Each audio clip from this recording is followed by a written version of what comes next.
అమిత్ షా గారి పిలుపు మేరకు నిన్న చంద్రబాబు నాయుడు గారు కలవడానికి వెళ్ళారు. అయితే వెంటనే వైసీపీ తన నక్క బుద్ధిని చాటుకుంది. ఒక్కసారిగా చంద్రబాబు నాయుడు అమిత్ షా కాళ్ళు పట్టేసుకున్నట్టు భయపడిపోయి బెదిరిపోయి కేసులకు సంబంధించి ఈరోజు వెళ్ళిపోయి బీజేపీ చెంతను చేరుతున్నట్టు ఈరోజు ప్రచారం జోరు అందుకుంది. ఫేక్ పోస్టులతో మార్ఫింగ్ పోస్టులతో ఈ యొక్క అమిత్ షా ఇలా కాళ్ళు పట్టుకున్నట్టుగా రెడీ చేసి పెట్టేశారు. పాపం అమాయక జనంకి తెలియదు కదా, కొంతమందికి అది మార్ఫింగ్ ఇవన్నీ తెలియదు. అక్కడ చంద్రబాబు అమిత్ షా కనిపిస్తుంది, నిజంగా అని నమ్మేసే అవకాశం కూడా లేకపోలేదు. ఏదేమైనప్పటికీ ఇటీవల కాలంలోనే బీజేపీ సిద్ధాంతాలు సూపర్ అని ఒక ఇంటర్వ్యూలో చెప్పినటువంటి జగన్మోహన్ రెడ్డి గారు, కాంగ్రెస్ డట్టి పార్టీ అన్న జగన్మోహన్ రెడ్డి గారు ఈరోజు మరి చంద్రబాబు నాయుడు గారు బీజేపీతో కలపడాన్ని తప్పుపడుతున్న విధానం అసలు ఎలా చూడాలి, మీరు ఎలా చూస్తున్నారు? మనకి ఎవరు గనులు, ఎవరు ఎక్కువ అబద్ధాలు చెప్పేవాళ్ళు, ఎవరు ఎక్కువ అసత్య ప్రచారాలు చేస్తారు అని చెప్పని ఓ పోటీ పెడితే ఆంధ్రప్రదేశ్ రాజకీయాల్లో మొట్టమొదటి రోజుల్లో వైఎస్ రాజశేఖర రెడ్డి గారికి అవార్డు వచ్చేది.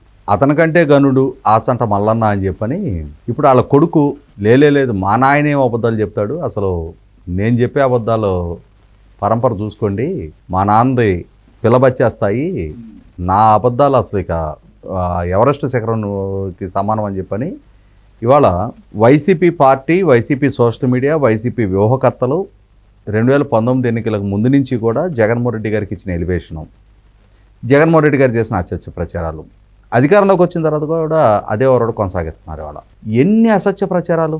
నేను ఎందుకు వాళ్ళ నాయన్ని కూడా ప్రస్తావించాను అని అంటే, ఆ రోజుల్లో చంద్రబాబు నాయుడు గారికి ప్రతిపక్ష నాయకుడిగా కొనసాగిన రాజశేఖర రెడ్డి గారు 1999 ఎన్నికలను ఎదుర్కొనే సందర్భంగా పీసీసీ అధ్యక్షుడు. ఈ ఎన్నికల్లో చంద్రబాబు నాయుడిని కనుక ఓడించకపోతే నేను రాజకీయ సన్యాసం స్వీకరిస్తా అని చెప్పని ఒక బేకర ప్రకటన చేశారు.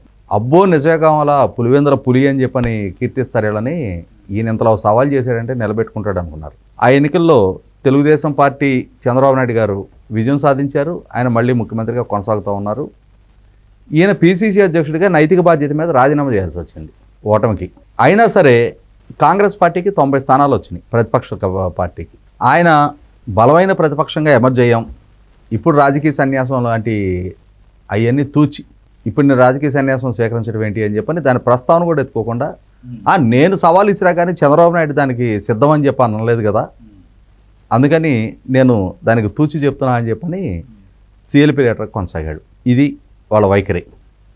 ఆయన ప్రతిపక్ష నాయకుడిగా కొనసాగే సందర్భంలో కూడా చంద్రబాబు నాయుడు గారి మీద ఇప్పుడు ఎట్లయితే జగన్మోహన్ రెడ్డి అసత్య కథనాలతోటి, వండివార్చిన కథనాలతోటి, మార్ఫింగ్ ఫోటోలతోటి, మార్ఫింగ్ వీడియోలతోటి ప్రచారం చేస్తున్నాడో, ఆ రోజుల్లో టెక్నాలజీ ఇంతటి స్థాయిలో లేదు. కానీ రాజశేఖర రెడ్డి గారే కల్పిత కథలతోటి, కట్టుకథలతోటి ప్రజలను ఏమార్చారు సక్సెస్ఫుల్గా. చంద్రబాబు నాయుడు వ్యవసాయం దండగా అన్నాడు అని చెప్పని చాలా విస్తృతంగా ప్రచారం చేశారు రాజశేఖర్. ఆ మాట ఆయన అనలేదు ఎందుకు. చంద్రబాబు నాయుడు గారు ఎప్పుడు, ఎక్కడ, ఎవరితో, ఏ సందర్భంలో వ్యవసాయం దండగా అన్నాడు అని చెప్పనే ఒక ప్రింట్ మీడియా సాక్ష్యం కానీ, ఒక వీడియో సాక్ష్యం కానీ లేదు. కానీ పీసీసీ అధ్యక్షుడు హోదాలో, సిఎల్పి లీడర్ హోదాలో రాజశేఖర రెడ్డి గారు ప్రచారం చేశారు, ప్రజలు నమ్మేశారు. అంటే ప్రజలని నమ్మే విధంగా చెప్పగలుగుతారు వీళ్ళు. అబద్ధాలను కూడా నిజం ఇదేనేమో అని చెప్పని ప్రజలు భ్రమించాలి. ఎందుకంటే అంత కాన్ఫిడెంట్గా, కళ్ళార్పకుండా తండ్రి కొడుకులు ఇద్దరు కూడా పోటాపోటీకి చెప్తారు. అదే సందర్భంలో ఆ రోజుల్లో చంద్రబాబు నాయుడు గారి మీద 2 ఎకరాల రైతు 2000 కోట్లు సంపాదించాడు అని చెప్పని అంటే ఏంటి? చంద్రబాబు నాయుడు గారికి 2 ఎకరాలు ఉందా లేదా, ఆయన ప్రస్థానం మొదలైనట్టుగా అనేది సాక్ష్యాధారాలు లేవు. ఆయన 2000 కోట్లు సంపాదించిన దానికి సాక్ష్యాధారాలు లేవు. సింగపూర్లో 7 స్టార్ హోటల్ ఉంది అని చెప్పని ఒక ప్రచారం చేసేవాడు రాజశేఖర రెడ్డి గారు. వీటికి ఏటికి సాక్ష్యాలు లేవు. అయినా సరే చంద్రబాబు నాయుడు గారిని ఒక అవినీతి పట్టుగా చిత్రీకరించాడు. 2 ఎకరాల స్థాయి నుంచి, అంటే చాలా కొద్ది స్థాయి నుంచి ఈ స్థాయికి ఎదిగాడు అని చెప్పి. ఇప్పుడు వాస్తవ పరిస్థితి ఏంటి?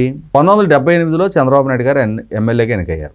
1978 నాటికి ధాన్యం బస్తా 100 రూపాయలు ఉండేది. బహుశా చంద్రబాబు నాయుడు గారి స్వగ్రామం నార్వారపల్లి గ్రామంలో ఎకరం ఖరీదు 5,000 రూపాయలకు కూడా ఉందో లేదో ఆ రోజుల్లో. ఆ ఎన్నికల్లో చంద్రబాబు నాయుడు గారికి టికెట్ రాగానే వాళ్ళ నాన్నగారు 1,50,000 రూపాయలు తీసుకొచ్చి చేతిలో పెట్టారు, నువ్వు ప్రచారానికి వాడుకో అని చెప్పని. అంటే ఎంతటి స్తోమత ఉంటే 1,50,000 రూపాయలు క్యాష్ మొబిలైజ్ చేయగలుగుంటారు ఆ రోజున? 2 ఎకరాల రైతు అయితే అది సాధ్యమేనా? దాన్ని బట్టి ఏమర్థమవుతుంది? చంద్రబాబు నాయుడు గారిది కటిక పేద కుటుంబం కాదు. ఆయన స్థాయి నచ్చే కదా ఎన్టీ రామారావు గారి స్థాయి ఆయన వచ్చి పిల్లనిచ్చింది. రాజశేఖర రెడ్డి ఎవరు? ఆయన కటిక పేద కుటుంబం నుంచి వచ్చాడని చెప్పని చూడటానికి ఏంటంటే తానేమో ఒక పెద్ద జమీందారీ కుటుంబం నుంచి వచ్చినట్టు, ఎదుటి వ్యక్తుల స్థాయిని తక్కువ చేసి మాట్లాడటం అనేది ఆయన చాలా ఉద్దేశపూర్వకంగా చంద్రబాబు నాయుడు గారి వ్యక్తిత్వాన్ని ప్రజల్లో పలసం చేయడం కోసం ఎంచుకున్న ప్రచారాలు అనమాట. ఇవన్నీ అసత్య ప్రచారాలే. మనకి ఒక సామెత ఉంది, హిందీ కొటేషను, బాపు 8 నెంబర్ బేటా 10 నెంబర్ అని చెప్పని. తండ్రి 7 అడుగులు వేస్తే ఈ కొడుకు 10 అడుగులు వేయటం మొదలుపెట్టాడు. మా నాయన ఏం చెప్పాడు అబద్ధాలు, అసలు నేను చెప్తా చూడండి. మా నాయన హయాంలో వ్యూహకర్తలు లేరు, నేను ఇప్పుడు కిరాయికి వ్యూహకర్తను కూడా తీసుకొచ్చా. మా నాయన హయాంలో సోషల్ మీడియా లేదు, ఇప్పుడు నాకు సోషల్ మీడియా కూడా దొరికింది. అసలు పూర్తి మార్ఫింగే మా స్ట్రాటజీ.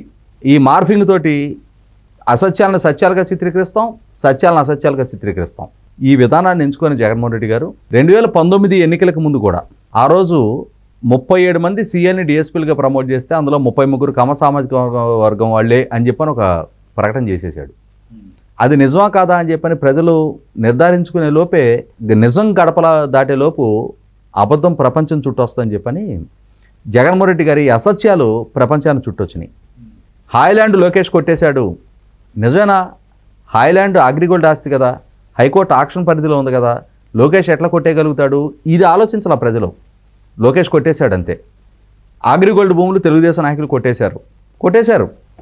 పోలవరం సవరించిన అంచనాల్లో 25,000 కోట్ల అవినీతికి పాల్పడుతున్నారు. అంటే జగన్మోహన్ రెడ్డి గారు ప్రజలను నమ్మే విధంగా, నమ్మించే విధంగా ఏ అసత్యాలు ప్రచారం చేయాలో ఇవి 2019 ముందు ప్రచారం చేశాడు. ఇక్కడ జగన్మోహన్ రెడ్డి గారి నేపథ్యం కూడా చూసుకుందాం ఒకసారి. నిన్న అమిత్ షా గారి పిలుపు మేరకు చంద్రబాబు నాయుడు గారు ఢిల్లీ పర్యటనకి వెళ్ళారు.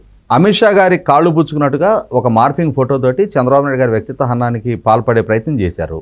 వాళ్ళ దొంగ బతుకు ఎక్కడ బయటపడింది అని అంటే, చంద్రబాబు నాయుడు గారి మీటింగ్ షెడ్యూల్ అయింది 11 తర్వాత, వాస్తవంగా 7:30కి షెడ్యూల్ అయింది.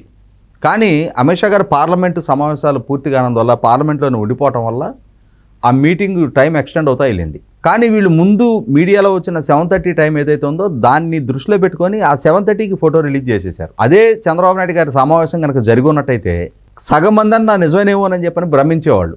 కానీ అప్పటికే వాస్తవాలు బయటకు వచ్చేసినాయి. చంద్రబాబు నాయుడు గారిని అమిత్ షా గారిని కలవనే లేదు, ఇది ఫేక్ ఫోటో అని చెప్పని. అంటే ఇక్కడ వాస్తవాన్ని వక్రీకరించడం, నిజాల్ని మభ్యపెట్టి ప్రజల్ని మోసం చేయటం, వంచన వీళ్ళ నైజం.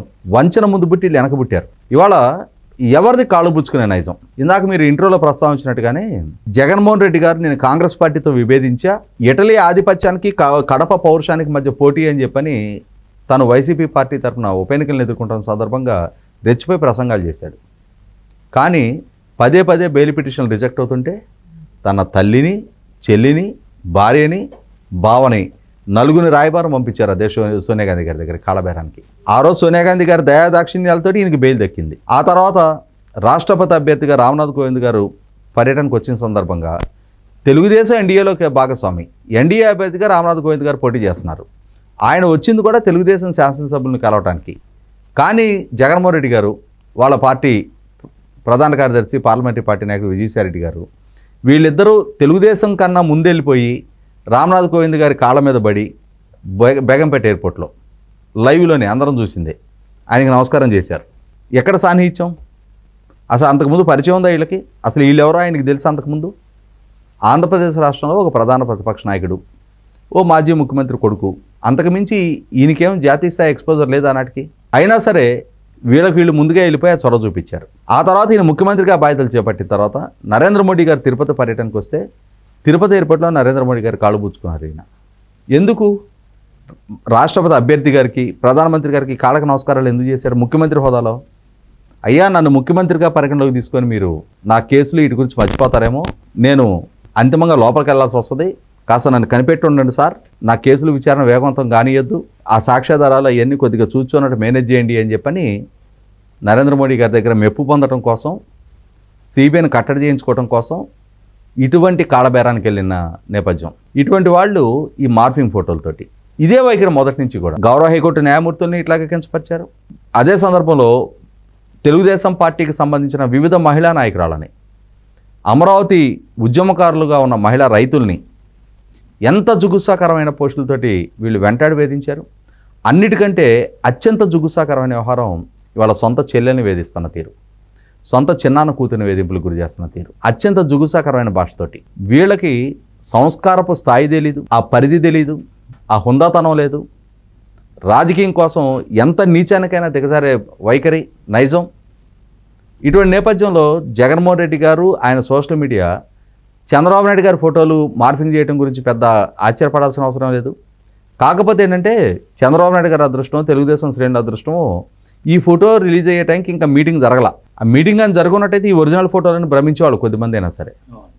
మీటింగ్ జరగకముందు ఈ ఫోటోలు బయటకు వచ్చేటప్పటికి వీళ్ళ ఒరిజినల్ బతుకు ఇది, వీళ్ళది ఫేక్ బతుకు, ఈ సోషల్ మీడియా, ఈ నా పార్టీ, వీళ్ళ వ్యూహకర్తలు, ఈ నాయకుడు, వీళ్ళు ఫేక్ ప్రచారాల మీదే చాలామంది అవుతున్నారు, వీళ్ళని ఇంకా కొనసాగించడానికి వీల్లేదని చెప్పని ప్రజలు ఒక నిశ్చితాభిప్రాయానికి రావడానికి దారితీసింది. 100% జగన్మోహన్ రెడ్డి గారి వైఖరి, జగన్మోహన్ రెడ్డి గారి పార్టీ ఇదే వైఖరి కొనసాగించిన పక్షంలో ఖచ్చితంగా సమాజం నుంచి వెలివేయబడతారు వాళ్ళు.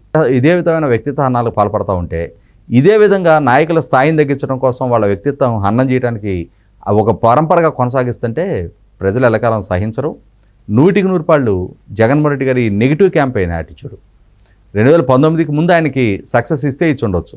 ఇవాళ పాలకుడిగా ఆయన పాలనా దక్షతను గమనిస్తారు. ఆయన తీసుకుంటున్న నిర్ణయాలు అవి తమ జీవితం మీద ఎటువంటి ప్రభావం చూపుతాయి అన్న ప్రాతిపదిక నిర్ణయం తీసుకుంటారు తప్ప, ఇప్పుడు కూడా అదే విధమైన విశృంఖల ప్రచారం ద్వారా, అవాస్తవాలతో కూడిన ప్రచారం ద్వారా నేను ప్రజల్లో మన్నన పొందగలను అని చెప్పని ఆశిస్తే అది 100% అడియాస్గా మారటం ఖాయం.